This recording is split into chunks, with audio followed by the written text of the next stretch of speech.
Wasting of time. तो previous session में हम लोगों ने इलेक्ट्रिक पोटेंशियल एनर्जी के बारे में पढ़ा था। हमने इसकी मैथमेटिकल इक्वेशन निकाली थी कि इलेक्ट्रिक पोटेंशियल एनर्जी की मैथमेटिकली फॉर्म क्या है। साथ ही हम लोगों ने इलेक्ट्रॉन वोल्ट के बारे में डिटेल से डिस्कस किया था। ठीक है, तो आज के सेशन में हम लोगों ने क्या करना है, आज के सेशन में हम लोग डिस्कस करेंगे about capacitors, one of the most important topic for NMD GATE. ठीक है, एनएमडी गेट के हवाले से ये काफ़ी इम्पॉर्टेंट टॉपिक है कैपेसिटर वाला। तो आज हम कैपेसिटर के बारे में डिस्कस करेंगे, साथ ही हम कैपेसिटर की कितनी किस्म की टाइप्स होती हैं इसके बारे में हम लोग देखेंगे, और साथ ही आपके पास ये पैरेलल प्लेट कैपेसिटर जो कि इम्पॉर्टेंट है बोर्ड के पॉइंट ऑफ व्यू से। ये क्वेश्चन आपके पास बोर्ड के लिए भी इम्पॉर्टेंट है और साथ में एनएमडी गेट के टेस्ट के लिए भी काफ़ी इम्पॉर्टेंट है।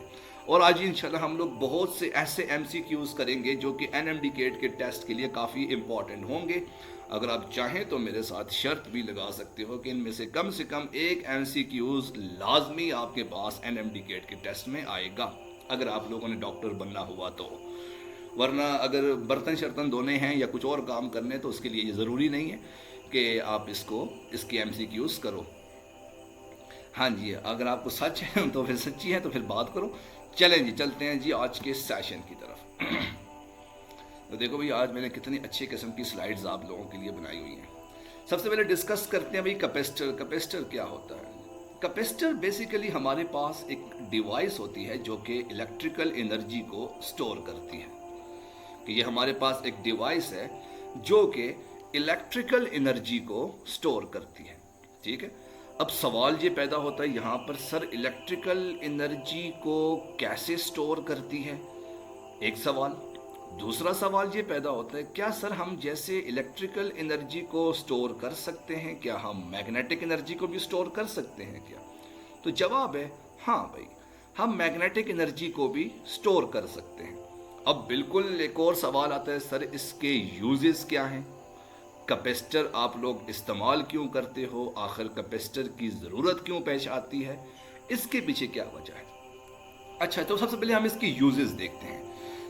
आप सबको पता है कि आप सबके घर में एक पंखा लगा होता है। ये खूबसूरत सा आपके पास फैन आ गया। ठीक है, ये फैन आ गया। अब मैं क्या करता हूँ, मैं जब भी इस फैन को ऑन करता हूँ, यानी मैं जब भी इसको पॉजिटिव और नेगेटिव टर्मिनल के साथ कनेक्ट करवाता हूँ, तो आप लोग देखते हो कि ये फैन मेरे पास रोटेट करना शुरू कर देता है। ठीक है, अब सवाल ये पैदा होता है कि भाई इस फैन के अंदर ऑब्वियसली कैपेसिटर लगा होता है। अब सवाल ये पैदा होता है कि सर अगर इस फैन के अंदर कैपेसिटर ना हो फिर क्या होगा?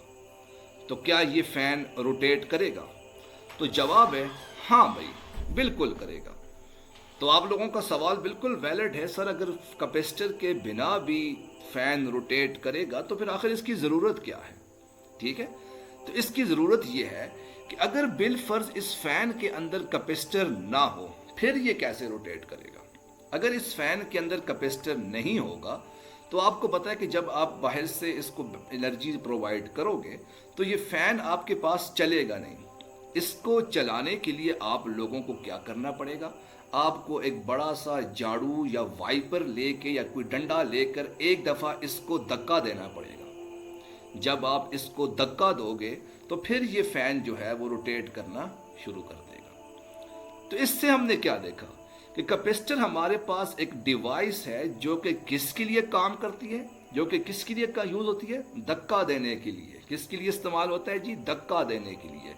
यानी आपके पास बाहर से वो धक्का देगी, बाहर से क्या कहते हैं उसको चांटा मारेगी, तभी जाकर ये फैन को रोटेट करना शुरू करेगा। ठीक है, तो ये हमारे पास एक डिवाइस होती है जो कि इलेक्ट्रिकल एनर्जी को स्टोर करती है। ठीक है, किसी बच्चे का कोई सवाल है तो वो पूछ सकता है।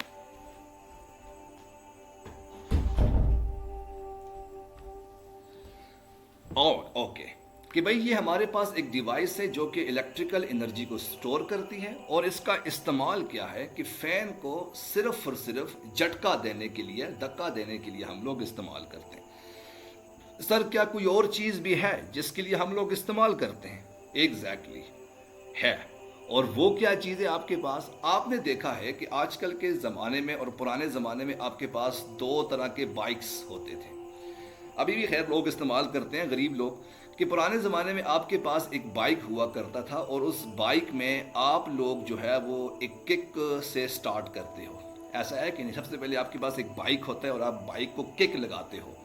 जब आप बाइक को किक लगाते हो तो आपके पास बाइक स्टार्ट होना शुरू हो जाता है। ठीक है, यहाँ तक तो बात क्लियर होगी।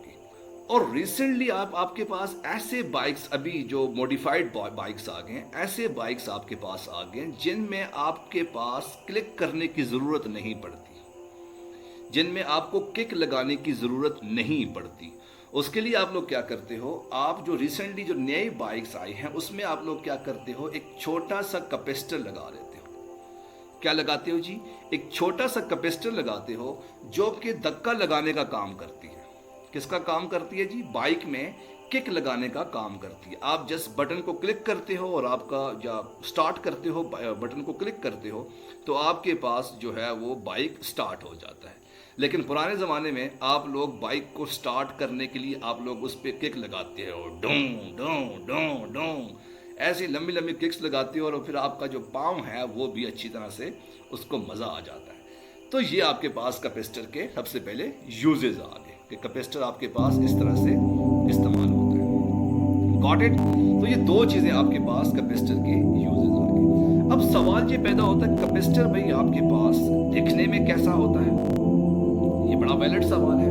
तो भाई कैपेसिटर आपके पास इस तरह से दिखने में भी हो सकता है, ऐसा भी आपके पास दिख सकता है, दूसरा भी दिख सकता है, ये आप इस तरह से भी आपके पास कैपेसिटर, जो कि आपके पास लैब्स में जो पड़ी होंगी, तो ये आपके पास कैपेसिटर इस तरह से देखा जाएगा। अच्छा, अब आपने देखना कि जब भी आपके पास ऐसी एक ब्लैक कलर की डिवाइस होगी और इसकी दो लेग्स होंगी, क्या होगी जी? दो लेग्स होंगी। तो जो दो लेग्स वाली होंगी ये आपके पास क्या होगा? कैपेसिटर होगा। ये जो बड़ी लेग है इसको आप पॉजिटिव टर्मिनल का नाम देते हो और जो छोटी लेग है इसको आप लोग नेगेटिव टर्मिनल का नाम देते हो। ठीक है, ये दो लेग्स होती हैं आपके पास। बड़ी लेग को आप पॉजिटिव टर्मिनल का नाम देते हो और छोटी लेग को आप नेगेटिव टर्मिनल का नाम देते हो। और इसका जो सिंबल होता है वो आपके पास इस तरह का सिंबल होता है। अब सवाल बिल्कुल वैलिड है, सर सिंबल तो ऐसा सिंबल तो आपके पास बैटरी का भी होता है, ऐसा ही सिंबल आपके पास बैटरी का भी होता है, तो आप लोग इसको क्यों नहीं कर सकते? बड़ा अच्छा सवाल पूछे। चलो मैं आपको इसका आंसर देता हूँ। क्या सर हम सेल को इस्तेमाल कर सकते हो कि नहीं कर सकते हो? मैं इसका आंसर देता हूँ। ठीक है, तो ये जो सेल है, अब जाहिर सी बात है बैटरी भी आपके पास ऐसी ही बनी होती है, यहाँ पर पॉजिटिव नेगेटिव लगा होता है। लेकिन बैटरी में थोड़ा सा फर्क है कि जब भी आप बैटरी को ड्रॉ करते हो आपने एक बड़ी लाइन ड्रॉ करनी है, दूसरी छोटी लाइन ड्रॉ करनी है, तो ये आपके पास बैटरी का सिंबल होता है। लेकिन जो कैपेसिटर है उसकी दोनों लाइंस आपस में बराबर होती हैं। क्या होती हैं जी? बराबर होती हैं। तो ये मेरे पास कैपेसिटर का सिंबल आ जाएगा। पहला वाला मेरे पास बैटरी का सिंबल आ गया, दूसरा मेरे पास कैपेसिटर का सिंबल आ गया। सवाल बिल्कुल अच्छा पूछा है बच्चे ने कि सर क्या हम लोग फैन के अंदर सेल का इस्तेमाल कर सकते हैं क्या? क्यों? क्योंकि सेल भी तो आपके पास एनर्जी को स्टोर करता है, कैपेसिटर भी आपके पास एनर्जी को स्टोर करता है, तो हम लोग सेल का इस्तेमाल क्यों नहीं कर सकते? तो जवाब है हाँ भाई, आप कर सकते हो। आप कैपेसिटर की जगह पर सेल का भी इस्तेमाल कर सकते हो। लेकिन प्रॉब्लम यह है कि सेल आपके पास काफ़ी एक्सपेंसिव होता है। यानी अगर आपके पास ये एक खूबसूरत सा फैन है और आपने इसके अंदर सेल इस्तेमाल किया, तो सेल आपके पास 2 दिन चलेगा या 3 दिन मैक्सिमम आपके पास चलेगा। 20 रुपए का आपके पास सेल होता है, 3 दिन आपके पास चलेगा, उसके बाद आपको नया सेल लेकर आना पड़ेगा, फिर 3 दिन वो चलेगा, फिर वो आप इसको बदला के एक और सेल लेकर आओगे, तो ये आपके पास काफ़ी एक्सपेंसिव होता है। लेकिन इसके मुकाबले में जो कैपेसिटर है, हाँ एग्जैक्टली जैसे घड़ी है, और इसके मुकाबले में जो कैपेसिटर है वो आप एक दफ़ा 100 रुपये का लेते हो और उठा के आप लोग लगा देते हो और वो काफ़ी टाइम तक चलता रहता है। ठीक है, अब अक्सर औक़ात आपको पता होगा घड़ियों, घर के अंदर जो घड़ी पड़ी होती है उसके अंदर सेल जब ख़राब हो जाता है तो फिर आप उसको चेंज भी नहीं करते। मेरी मॉम मुझे डेली कहती है भाई कि जाके इस घड़ी का सेल चेंज करके आओ। तो मैं कहता हूँ भाई ठीक है करूँगा यार, अभी टाइम नहीं है मेरे पास, तो मैं मुझसे जो है वो सेल लाना भी काफ़ी मुश्किल हो गया। चलते हैं जी अगले नेक्स्ट स्लाइड की तरफ। सर एक सेल 20 दिन चलता है? नहीं, कैपेसिटर का सेल आपके पास 1-2 दिन ही चलेगा, फिक्र ना करो। अच्छा जी, अब सवाल ये पैदा होता है भाई ये कैपेसिटर आपके पास बनता कैसे है, किस तरह से आपके पास बनता है। तो आप ये देख रहे हो भाई आपके पास ऐसे 2 प्लेट्स होती हैं, मेटल की प्लेट्स होती हैं। ये आपके पास पहली प्लेट आ गई और ये आपके पास एक दूसरी प्लेट आ गई। अब इन दोनों प्लेट्स को रोकने के लिए आप लोग बीच में कोई डाई इलेक्ट्रिक को इंसर्ट करते हो। डाई इलेक्ट्रिक आप क्यों इंसर्ट करते हो? ताकि आप इन दोनों प्लेट्स को एक दूसरे से अलग कर सको, ठीक है। तो ये 2 प्लेट्स आपने उठाकर रख ली, ठीक है। अब आप क्या करते हो, इस प्लेट को किसी बाहर की वोल्टेज के साथ अप्लाई करते हो। तो जाहिर सी बात है क्या होगा कि जो positive terminal of the voltage है आपने इसको एक प्लेट के साथ पुट कर लिया और negative terminal of the battery है आपने इसको दूसरी प्लेट के साथ पुट कर लिया। तो आपने देखा भाई एक प्लेट के ऊपर आपके पास पॉजिटिवली चार्जेस आ गए और दूसरी प्लेट पर आपके पास नेगेटिवली चार्जेस आ गए। अब सवाल बिल्कुल यहाँ पर वैलिड है जो कि अक्सर औक़ात आप लोगों से इंटरव्यू में पूछा जाता है। वो सवाल ये पूछा जाता है कि भाई मुझे बताओ कि ये आपके पास जो प्लेट है इसके ऊपर पॉजिटिव और नेगेटिव चार्जेस किस तरह से आते हैं। जब भी आप सवाल पूछोगे, किसी से सवाल पूछ लेना, वो आपको यही जवाब देगा कि भाई आपने इसको जो प्लेट्स है इसको आपने पॉजिटिव और नेगेटिव चार्जेस आपके पास कैसे आ गए। हाँ बच्चे, कोई सवाल है तो पूछो कि भाई प्लेट्स ऑफ द कैपेसिटर पे आपके पास चार्जेस कैसे आ गए, ये सवाल है बिल्कुल। वालेकुम अस्सलाम बच्चे। अच्छा जी, तो बहुत से लोग कहेंगे भाई जाहिर सी बात है आपने पॉजिटिव टर्मिनल के साथ कनेक्ट किया, इस वजह से आपके पास पॉजिटिव चार्जेस आ गए, और दूसरे को आपने नेगेटिव के साथ कनेक्ट किया, इस वजह से आपके पास नेगेटिव चार्जेस आ गए। तो ऐसा बिल्कुल भी नहीं है, ऐसा आपके पास बिल्कुल भी नहीं है।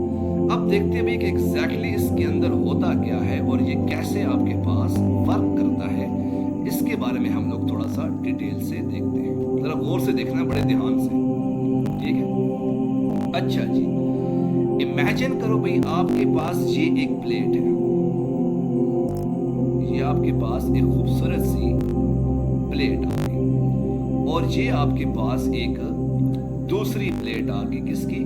कैपेसिटर की दूसरी प्लेट आ गई। अब जो पहली प्लेट है इसको मैं नाम देता हूं प्लेट ए और दूसरी प्लेट को मैं नाम देता हूं प्लेट बी। अब आपको पता है कि ये प्लेट है ये एज अ होल आपके पास न्यूट्रल होती है। तो जो प्लेट ए है इसके ऊपर भी आपके पास पॉजिटिव और नेगेटिव चार्जेस होंगे। अज्यूम करो आपके पास 1 2 3 4 5 आपके पास पॉजिटिव चार्जेस हैं और 1 2 3 4 5 आपके पास नेगेटिव चार्जेस होंगे। एग्जैक्टली जो दूसरी प्लेट होगी यहाँ पर भी आपके पास पॉजिटिव चार्जेस होंगे 1 2 3 4 5 और इतने ही आपके पास नेगेटिव चार्जेस होंगे। तो ये आपके पास 5 आपके पास नेगेटिव चार्जेस आ गए, ठीक है। अब आपने क्या किया, हाँ जी, क्योंकि न्यूट्रल है ना, न्यूट्रल का मतलब क्या होता है कि आपके पास चार्जेस बराबर होंगे, ठीक है।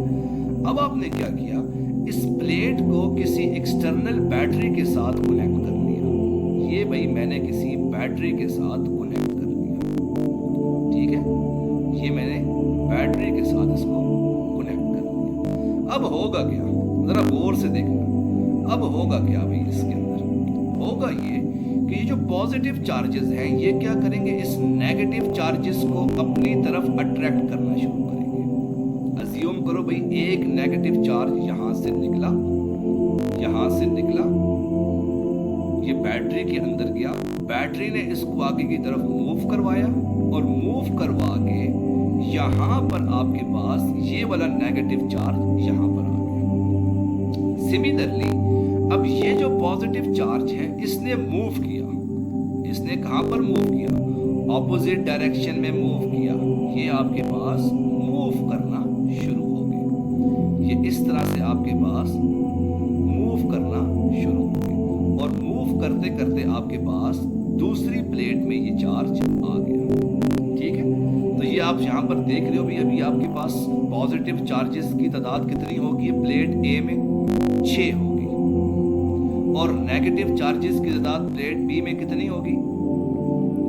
6 होगी। ऐसे ऐसे करते करते आपके पास सारे के सारे नेगेटिव चार्जेस जो है वो मूव करते करते यहाँ पर आ जाएंगे इस प्लेट के ऊपर, और सारे के सारे पॉजिटिव चार्ज दूसरी प्लेट के ऊपर आ जाएंगे। तो आप जब देखोगे कि भाई यहाँ पर पहली प्लेट के ऊपर आपके पास क्या हो जाएगा, पहली प्लेट के ऊपर आपके पास सारे के सारे पॉजिटिव चार्जेस आ जाएंगे, 10 के 10 पॉजिटिव चार्जेस। और जो दूसरी प्लेट है यहाँ पर आपके पास सारे के सारे नेगेटिव चार्जेस आ जाएंगे। ठीक है, तो 10 चार्जेस पॉजिटिव चार्जेस एक प्लेट पर आ गए और 10 नेगेटिव चार्जेस दूसरी प्लेट पर आ गए। और ये काम किसने किया? ये काम किसने किया? ये सारा का सारा काम इस बैटरी ने किया। किसने किया? इस बैटरी ने किया। तो जो लोग कहते हैं, जब आप इसका कॉन्सेप्ट देखोगे तो जब आपको वो अक्सर लोग यही कहेंगे कि भाई आपके पास जाहिर सी बात है, आपने इसको बैटरी के साथ कनेक्ट किया तो ये पॉजिटिव चार्जेस यहाँ से बैटरी से मूव होकर यहाँ पर आ गए और नेगेटिव चार्जेस मूव होकर यहाँ पर आ गए। तो ऐसा नहीं होता। बेसिकली बैटरी क्या करती है? वर्क करती है। वर्क करती है, कैसे वर्क करती है? पॉजिटिव चार्जेस को वो एक तरफ ले आती है और नेगेटिव चार्जेस को वो दूसरी तरफ ले आती है। तो ऐसे आपके पास कैपेसिटर के ऊपर सारे के सारे चार्जेस आ जाते हैं। सर इसे चार्जिंग नहीं, इंड्यूस नहीं कहेंगे बच्चे, ये इंड्यूस चार्जिंग नहीं होगा, नहीं वो इंड्यूस चार्जिंग आपके पास ये नहीं होगा। ठीक है, तो इस तरह से आपके पास चार्जेस मूव करना शुरू हो जाएंगे। अच्छा, अब मेरा आपसे एक सवाल है, आपने देखा कि जैसे जैसे आपके पास वोल्टेज इंक्रीज हो रही है वैसे वैसे आपके पास चार्जेस की तादाद भी इंक्रीज हो रही है। तो इसका क्या मतलब हुआ? Q is directly proportional to V। कि जैसे जैसे आपने वोल्टेज को इंक्रीज किया वैसे वैसे आपके पास चार्जेस की तादाद इंक्रीज होना शुरू होगी। तो that is Q is directly proportional to V। और सबको पता है कि जब भी डायरेक्टली प्रोपोर्शनल का साइन हटता है तो आपके पास एक कांस्टेंट आता है, और वो कांस्टेंट मेरे पास क्या बन जाएगा? Q is equal to CV। Here C is the capacitance of the capacitor। ठीक है, आगे चलते हैं जी डिटेल स्लाइड के अंदर, फिर हम इसको आगे फर्दर डिस्कस करते हैं। ठीक हो गया? तो आप ये देख रहे हो, यहाँ पे गौर से देखो कि जब आपने बैटरी के साथ कनेक्ट किया तो हुआ क्या कि पहली प्लेट के ऊपर आपके पास सारे के सारे पॉजिटिव चार्जेस आ गए और दूसरी प्लेट में आपके पास नेगेटिव चार्जेस आ गए। ठीक हो गया? तो ये आपके पास इस तरह से आ जाएगा। सर ये प्लेट्स बैटरी से आउटसाइड होती है। प्लेट्स बैटरी से आउटसाइड क्या मतलब आपने इन प्लेट्स को बैटरी के साथ कनेक्ट किया हुआ है ना। ठीक है बच्चे, 2 मिनट वेट करो, आप लोगों के सवाल में कॉल्स वगैरह भी लूंगा, उस पर आपके सवाल ले लूंगा। ठीक है, तो ये आपके पास इनपुट आ जाएगा। आगे चलते हैं भाई। अच्छा जी, तो ये आपके पास बात आ गई कि भाई जैसे ये इसने गलत लिखा हुआ है, क्या हुआ डायरेक्टली प्रोपोर्शनल टू V होता है, ये बुक वाले ने गलत लिखा हुआ है कि जैसे जैसे आपके पास वोल्टेज इंक्रीज होगी Q की वैल्यू भी आपके पास इंक्रीज होगी। That is Q is directly proportional to V and Q is equal to CV आ जाएगा। Here C is the capacitance of the capacitor। Capacitance of capacitor। Sir, what is capacitance of a capacitor? What is capacitance of a capacitor? इसको हम थोड़ा सा detail में जाकर देखते हैं। तो नेक्स्ट स्लाइड की तरफ देखते हैं भाई कि हमारे पास कैपेसिटेंस क्या होता है, इसको हम थोड़ा सा डिटेल में जाकर देखते हैं। सवाल बिल्कुल वैलिड है। Sir what is the difference between capacitor and capacitance? Capacitor और कैपेसिटेंस में आपके पास क्या डिफरेंस है? ठीक है, तो सबसे पहले मैं आप लोगों को एक आसान सा इसका जो है वो क्या कहते हैं, इसकी एग्जांपल देता हूँ। आपके पास राहत खड़ी हुई है, ठीक है, ये आपके पास राहत आ गई, और ये आपके पास क्या कहते हैं सपना वजीर आ गई, ठीक है, ये आपके पास एक राहत आ गई और दूसरी आपके पास सपना वजीर आ गई। अब मुझे बताओ, राहत और सपना क्या ये दोनों इंसान है कि नहीं?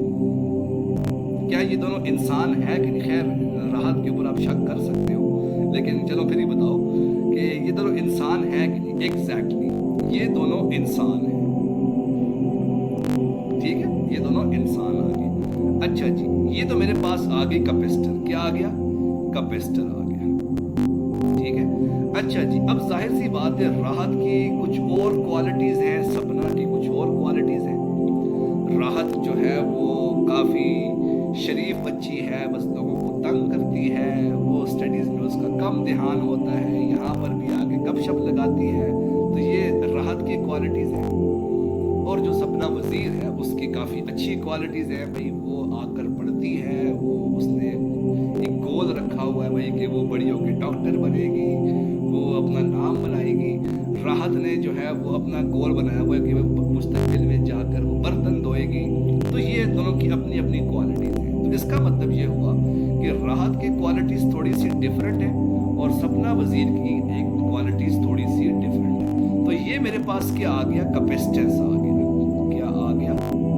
कैपेसिटेंस आ गया। इंसान दोनों हैं, वो मेरे पास क्या आ गया? कैपेसिटर। लेकिन क्वालिटीज़ डिफरेंट है, तो ये मेरे पास क्या आ गया? कैपेसिटेंस आ गया। एग्जैक्टली, ये भी अगर आपके पास एक कैपेसिटर पड़ा हो, एक की प्लेट आपके पास छोटी हो, दूसरी की प्लेट आपके पास बड़ी हो, ये भी आपके पास दोनों क्या है जी? कैपेसिटर्स हैं।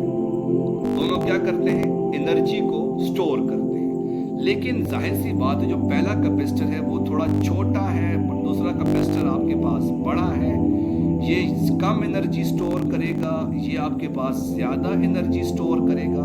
तो ये मेरे पास क्या आ जाएगी? कैपेसिटेंस आ जाएगी। कैपेसिटेंस आपको क्या बताएगा? क्वालिटीज़ बताएगा। क्या बताएगा? क्वालिटीज़ बताएगा कि भाई किस में किस कौन कौन सी क्वालिटीज़ हैं। लेकिन कैपेसिटर आपको क्या बताएगा कि ये इंसान का पुत्र है कि नहीं है। ठीक हो गया, ये बताएगा। कैपेसिटर आपको बताएगा भी कि वो इंसान है कि नहीं, मतलब वो बताएगा कि ये कैपेसिटर है कि नहीं। लेकिन कैपेसिटेंस आपको क्वालिटी बताएगा। तो ये छोटा सा आपके पास डिफरेंस आ जाएगा। तो जब भी आप लोगों को समझ आएगा कॉन्सेप्ट कि नहीं आया, समझ आया कि नहीं आया कि भाई कैपेसिटर और कैपेसिटेंस में आपके पास क्या डिफरेंस आ गया। कैपेसिटर जस्ट आप लोगों को ये बताएगा कि भाई ये कैपेसिटर है कि नहीं, बस।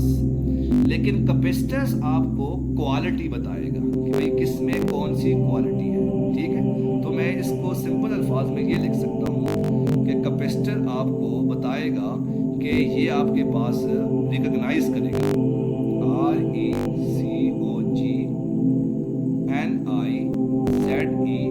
रिकॉग्नाइज, यानी कि वो पहचानेगा कि ये कैपेसिटर है कि नहीं। लेकिन कैपेसिटेंस आपके पास क्या बताएगा? क्वालिटी बताएगा कि भाई कैसा कैपेसिटर है, किस तरह का कैपेसिटर है, उसकी क्या मोटिवेशन है, वो कितना खाता है, कितना नहीं खाता, कितनी देर वो सोता है, कितनी देर वो स्टडी करता है, हर चीज़ वो बताएगा। क्या कौन बताएगा जी? कैपेसिटेंस बताएगा। किसी बच्चे का कोई सवाल है तो वो पूछ सकता है जी। ठीक हो गया, गुड, आगे चलते हैं, आगे चलते हैं। गुड गुड गुड, हाँ जी। तो ये मेरे पास आ गया भाई 2 प्लेट्स। ये आपको कौन बता रहा है जी? कैपेसिटेंस बता रहा है। कैपेसिटेंस जो क्वालिटी बता रहा है कि भाई आपके पास एक प्लेट ये आ गई, ऊपर वाली प्लेट, और दूसरी आपके पास नीचे वाली प्लेट आ गई। तो ऊपर वाली प्लेट भी आपके पास पॉजिटिव चार्जेस स्टोर कर रही है, नीचे वाली प्लेट आपके पास नेगेटिव चार्जेस स्टोर कर रही है। यानी इन दोनों प्लेट्स के दरमियान में डिस्टेंस कितना है? इन दोनों के दरमियान में, दोनों प्लेट्स के दरमियान में डिस्टेंस कितना है? इनका एरिया आपके पास क्या है? ये कौन बताएगा आपको? ये आपको कौन बताएगा? ये कौन बताएगा आपको? कैपेसिटेंस बताएगा कि भाई आपके पास क्या चीज़ है। ये आपको कौन बताएगा? कैपेसिटेंस बताएगा। अगली बात करते हैं। अच्छा जी, अच्छा जी, ज़रा गौर से देखना। चलिए इसको अब आगे हम लोग कैपेसिटर और पैरेलल प्लेट कैपेसिटर की इक्वेशन ड्रॉ करते हैं, ठीक है। अच्छा जी, ज़रा गौर से देखना। जैसे कि आपने ये देखा कि आपके पास एक इक्वेशन थी Q is equal to C time V। Q is equal to C V आ गया। तो यहाँ पर भाई मेरे पास C किसके इक्वल हो जाएगा? C is equal to Q divided by V आ जाएगा। ये मेरे पास इक्वेशन नंबर 1 आ जाएगी, ठीक हो गया। तो C is equal to Q divided by V आ जाएगा। यहाँ तक किसी बच्चे का कोई सवाल तो नहीं है? क्या बच्चे? अच्छा जी, मेरा सवाल है आप सब लोगों से, एक बड़ा इंटरेस्टिंग किस्म का एक सवाल है। अच्छा जी, सवाल मेरा आप लोगों से क्या है जी? ये एक ऊपर स्लाइड होगा ताकि खूबसूरत सी आपके पास आ जाए सेम। अच्छा जी, सवाल मेरा आप लोगों से क्या है जी? If the voltage is double, then capacitance will be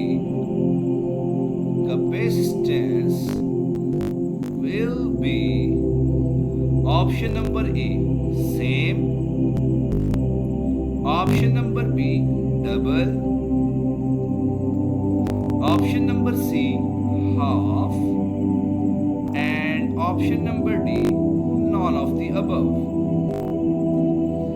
If the voltage is double, then capacitance will be what? Same, double, half, but none of the above. तो बहुत से स्टूडेंट्स कह रहे हैं भाई कि सर इसका हाफ आता है, मलाहिल ने कह दिया जी ऑप्शन नंबर डी आता है, तो इट्स अदन ने कह दिया ऑप्शन नंबर बी आता है। तो इसका राइट ऑप्शन क्या आ गया जी? ऑब्वियसली हाफ हो जाएगा। एग्जैक्टली हाफ हो जाएगा, क्योंकि आप सबने पढ़ा है कि C is equal to Q divided by V।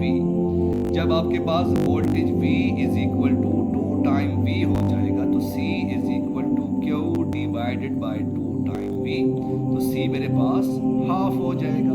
तो ऑप्शन नंबर C आ जाएगा एग्जैक्टली, जो कि टोटली गलत है। टोटली गलत है ये। इसका जो राइट ऑप्शन आएगा वो आपके पास ऑप्शन नंबर ए आएगा। क्यों?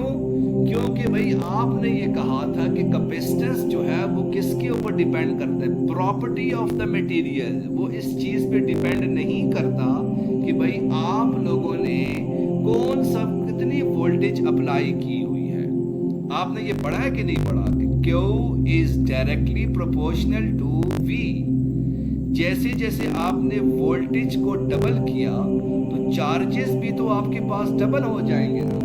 तो ये आपके पास इक्वेशन क्या बन जाएगी? C इज इक्वल टू, जब वोल्टेज डबल हुई तो चार्जेस भी आपके पास डबल हो जाएंगे। तो जब डबल हो जाएंगे तो ये आपके पास कैंसिल, तो आपके पास ऑप्शन क्या आ जाएगा? कैपेसिटेंस आपके पास क्या आ जाएगा? सेम। ऑप्शन नंबर ए आपके पास आ जाएगा। गॉट इट कि नहीं? समझ आया कि नहीं आया? तो ये आप लोगों ने याद रखना है कि जब भी आप वोल्टेज को डबल करोगे तो भाई कैपेसिटेंस आपके पास हमेशा सेम रहेगी। वो इस चीज पे डिपेंड नहीं करती कि आपने कितनी वोल्टेज रखी हुई है। पोइशो कि ना पोइशो? तो कैपेसिटेंस आपके पास इस चीज पे डिपेंड नहीं करती, ये बात याद रखना। तो ऑप्शन नंबर ए आ जाएगा। ऑप्शन नंबर ए इसका राइट ऑप्शन आ जाएगा। Got it? अच्छा जी, तो आपने एक इक्वेशन पढ़ी कि Q is equal to C V आ जाएगा। तो ये आपके पास इक्वेशन नंबर 1 आ जाएगी। अच्छा जी, अब हम थोड़ा सा बेसिक्स देखते हैं। बेसिक्स हम लोग क्या चीज देखेंगे? हम देखेंगे भाई, हमने एक चीज पढ़ी थी पैरेलल प्लेट कैपेसिटर के बारे में, जो कि गॉस लॉ की एप्लीकेशन थी कि भाई मेरे पास एक प्लेट आ गई और ये मेरे पास एक दूसरी प्लेट आ गई, और आपने गॉस लॉ की एक एप्लीकेशन पढ़ी थी। ये दोनों पैरेलल प्लेट्स है ना, एक में आपके पास पॉजिटिव चार्जेस आ गए, दूसरे में आपके पास नेगेटिव चार्जेस आ गए। तो गॉस लॉ की पैरेलल प्लेट की आपके पास क्या इक्वेशन आ रही थी? इलेक्ट्रिक फील्ड की। तो आपने ये पढ़ा था कि इलेक्ट्रिक फील्ड की इक्वेशन मेरे पास आ रही थी, electric field is equal to sigma divided by epsilon naught. ये पढ़ा है कि नहीं पढ़ा कि गॉस लॉ की जो आपके पास एप्लीकेशन थी कि E is equal to sigma divided by epsilon naught, that is electric field is equal to sigma आपके पास किसके इक्वल था, Q divided by A time epsilon naught. तो ये मेरे पास इक्वेशन नंबर 2 आ गई। पोइशो के ना पोइशो, गुड। अच्छा जी, अब हम तीसरी बात करते हैं। तीसरी बात मेरे पास क्या आ गई, आपने एक और इक्वेशन भी पढ़ी थी पोटेंशियल ग्रेडियंट की, और वो आपने क्या पढ़ा था, electric field is equal to delta V divided by delta R। ये याद है कि नहीं याद? आपने एक इक्वेशन पढ़ी थी, electric field is equal to delta V divided by delta R। अब डेल्टा V की जगह पर आपने जस्ट V लिख लिया और डेल्टा R मेरे पास डिस्टेंस था, तो यहाँ पर मैंने D लिख लिया। तो यहाँ पर भाई मेरे पास वोल्टेज किसकी इक्वल हो जाएगी, voltage is equal to electric field into distance आ जाएगी। ठीक हो गया? अब जरा वैल्यूज उठा के पुट करो, ये मेरे पास इक्वेशन नंबर 3 आ गई।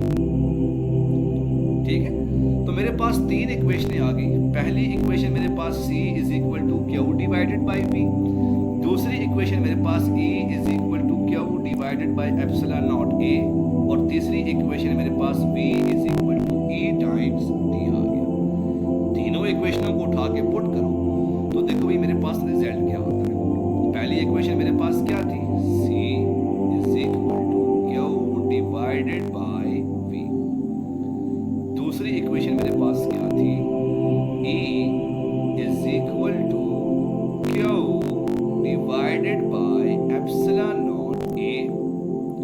और तीसरी इक्वेशन मेरे पास क्या थी, तीसरी इक्वेशन थी मेरे पास V